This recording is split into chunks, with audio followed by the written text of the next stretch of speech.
In 1770, while monsoon rains hammered the Bengal Delta, 10 million people starved to death. The rice paddies had failed. The granaries stood empty.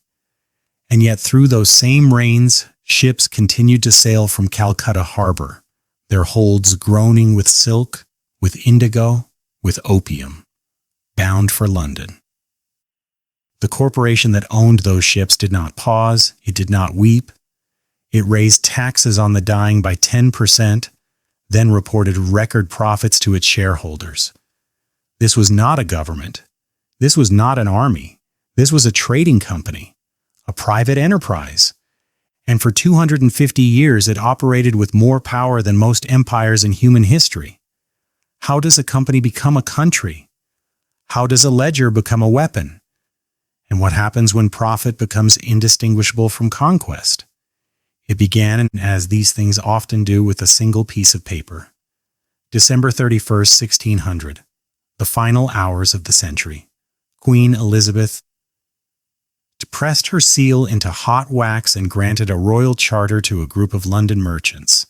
They called themselves the Company of Merchants of London Trading into the East Indies.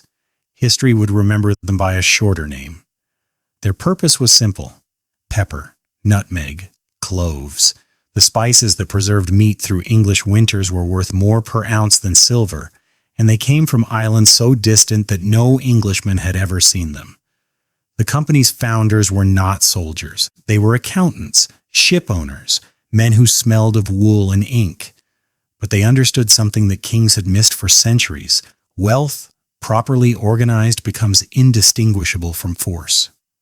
Their first voyages returned with cargo worth 400 times the investment.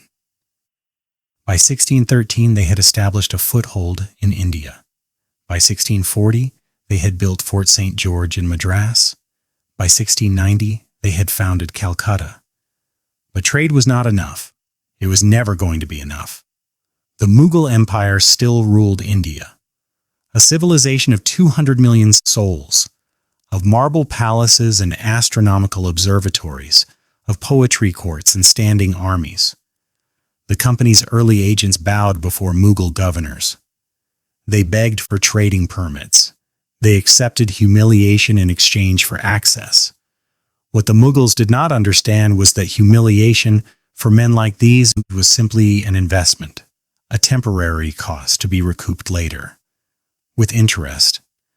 By the 1740s, the Mughal Empire had begun to fracture. Regional governors fought for succession. Treasury vaults emptied, and the company's directors in London saw what no one else seemed willing to name: an opportunity. In 1757, Robert Clive, a clerk turned soldier, a man whose gambling debts once drove him to attempt suicide, led 3,000 company troops against 50,000 soldiers of the Nawab of Bengal at a place called Plassey. The battle lasted 6 hours. The Nawab's general, Mir Jafar, had already been purchased. His cavalry never charged. His artillery fired into the air. By afternoon, Bengal, the richest province in Asia, belonged to a corporation. The company's stock price tripled. But the true cost of Plassey would not come due for another 13 years. Here is how the mechanism worked. The company did not simply trade, it taxed. Once it controlled Bengal, it demanded land revenue from every farmer, every village, every district. Payments were due regardless of harvest, regardless of flood, regardless of drought. The tax collectors were not public servants. They were private contractors incentivized by commission. The more they extracted, the more they earned. And so they extracted until the soil gave nothing more. Simultaneously, the company controlled what could be grown: opium, not rice; indigo, not wheat; cash crops for export, not food for bellies. When the monsoon failed in 1769, the granaries were already empty. The company had sold the reserves abroad months earlier. The price of rice rose beyond what any peasant could pay. And still, the tax collectors came. 1/3 of Bengal's population died in 18 months. Bodies floated down the Ganges so thick that boats could not pass.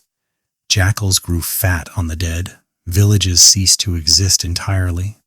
Not conquered, not burned, simply erased by hunger. In London, the company reported a slight dip in revenue. Then it raised taxes again to compensate. But even machines of extraction eventually overheat. By the 1780s, the company's finances were in chaos. It had expanded too fast, bribed too many officials, fought too many private wars. Its debts to the British government exceeded what Parliament itself could easily repay.